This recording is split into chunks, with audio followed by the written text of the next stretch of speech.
Hello, and I'd just like to say thank you very much for giving me this teaching award. It's a real honour and I really appreciate it. I'd also like to say how sorry I am that I can't be at the Momotaro Forum in person. I'm actually in Poland at the moment, where I'm attending an international conference on language teaching. In this short video, I'd like to do four things. One is to talk about what do students learn in the class that I've been awarded. Secondly, the name of the class is Model United Nations, and I'd like to explain what is the Model United Nations. Thirdly, I want to talk about what are Model United Nations events. And finally, just to share a few teaching tips, and in particular to talk about technology.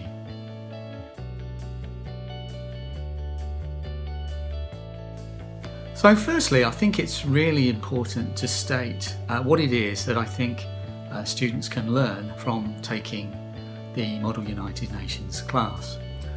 You may have heard of a phrase called graduate attributes.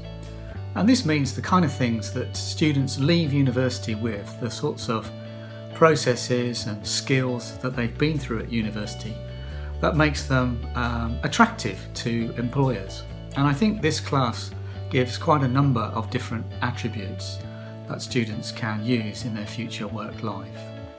These include collaborating, working in teams and communicating with each other very clearly. I think it gives them some leadership skills and an opportunity to try out leadership in a different way. I also think they have to be very flexible when they take this class and adapt to change. And they make lots of mistakes, and it's a very challenging and difficult class. So this teaches them to be resilient. And finally, I think very practically, the class uses a lot of technology, digital technology, which is becoming ever more important in the workplace. And I think this is a good chance for them to improve their technology skills.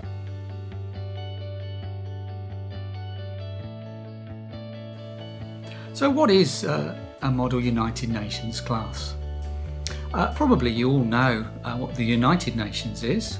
The headquarters is in New York, and it involves pretty well every country in the world who send diplomats and delegates to meetings to discuss and negotiate and create solutions to very difficult and challenging problems.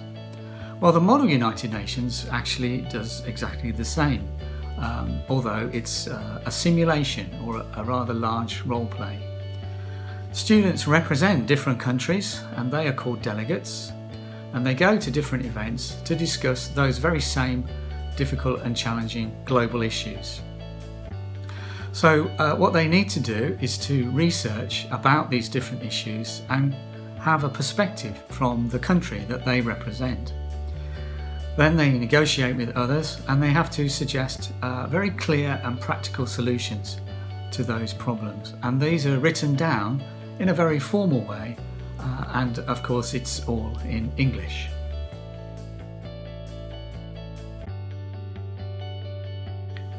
So what are some of the Model United Nations events that Okayama University students have attended? There are two main kinds. There are events inside Japan, and over the last 2 years I have been with students to Kyoto, to Kobe and to Tsukuba, where they have met students from other universities inside Japan, but also internationally students from other universities in other countries have attended. There are also international events. For example, in March of this year, I took students to New York, and of course we saw the Statue of Liberty and the 9/11 Memorial, and we even saw Trump Tower. The final part of the visit was to actually go to the United Nations itself, and the students took part in a debate there, which was a fantastic experience for them. And there's a group of students that are going to Erfurt in Germany this coming November. So some of the serious and challenging issues that the students have talked about have included things like child labour or food loss. And in November in Germany, the students are going to talk about nuclear weapons and climate change. So these are very difficult and real problems that the world faces. These events are an intense experience for students. They are quite long. They take place over 3 or 4 days, and students go through very high moments when they get moments of real satisfaction, and low moments too when they don't really know exactly what is going on and they feel they can't contribute. Overall, it's a life-changing opportunity for many students. They are challenged in lots of different ways, and I think many of them change and become better communicators, more confident, and it's a real joy to see them react positively to these Model United Nations events.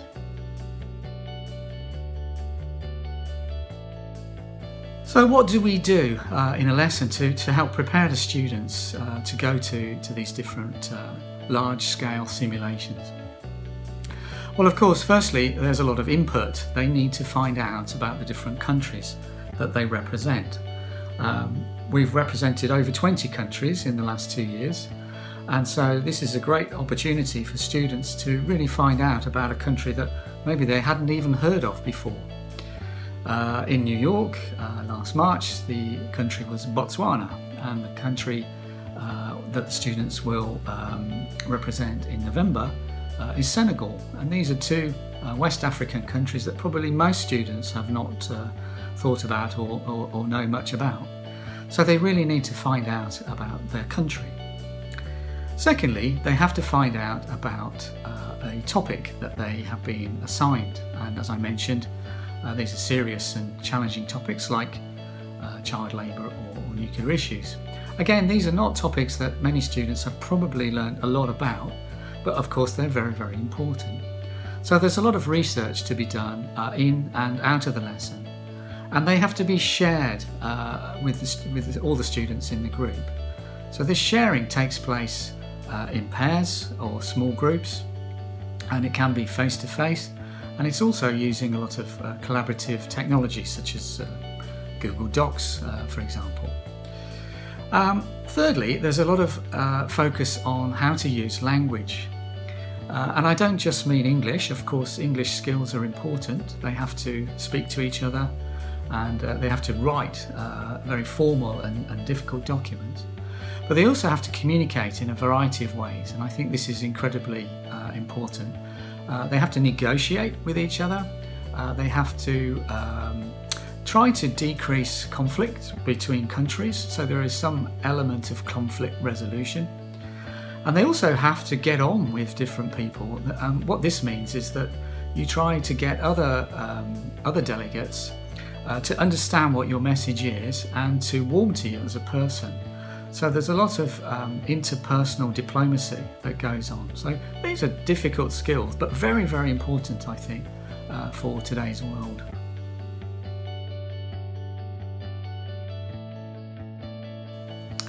So what I'd like to do now is just to give a couple of teaching tips that I have learned from the opportunity of teaching this class. So the university has really encouraged active learning over the last couple of years, and I hope that students, when they take this class, are very active. There is a certain small element of sitting in the class and listening to some input. So for example, I make a lot of videos on YouTube and share that with the class about different topics. But I think for most of the lesson, as a teacher, my main role is to step back and monitor students and give them individual advice and information. And then the students step forward and they are active, researching about their country or issues, using various digital tools. They are sharing with each other, using the whiteboard, for example, or again using digital tools. They can all input on their smartphone or computer to add to one document or one text. and they're talking face to face, either in pairs or in small groups, or actually quite often in front of the whole group. Part of the MUN is to make a speech. So I'm very proud of the way that Okayama University students have presented themselves at different MUN events, and the speech is a very public thing to do. Of making a speech in front of 100 or sometimes 200 people in a foreign language is a very difficult and challenging thing to do, and Okayama students have done it really well, and very, very clearly and very actively, and I'm very proud of the way that they've done that. So just to recap, the lessons are, I think, very student-centred, very active. They use a lot of technology to do that, and I'd just like to say a couple of words about the technology.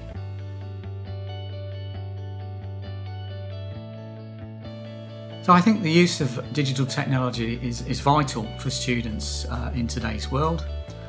When they leave the university and they go to work for some form of company or organisation, inevitably they have to use digital technology, and often they must use it to work in teams and communicate with others. So I think that's a very important part of their experience at university. At Okayama University, we're very lucky. Wi-Fi is excellent, and recently all students have access to Google tools. And if they don't have a smartphone, which is rare, or if they don't have a laptop computer, they can always borrow one. So there's no excuse not to use the technology. And what I get students to do is to use the various Google tools that are available: Google Docs, Google Forms, Google Slides, for example, and use those tools to communicate with each other. If you haven't used those tools, they are extremely good for creating single documents by lots of people. You can comment on the documents, you can write and edit. There's all sorts of functions within those documents so that students can work together. As a teacher, I also like to use other tools to present information to them. One of my favourites is something called Padlet, which is like a whiteboard or a blackboard, but it's interactive. So instead of getting all the students to come up to the board and write in chalk, they can write on the phone or their laptop, and it's good fun actually for the students to do that.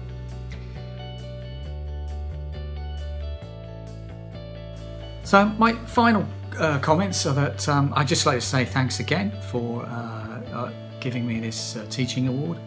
And I'd really like to say thank you to the Okayama University students who've worked so hard in Model United Nations courses and events. I'm very proud of them.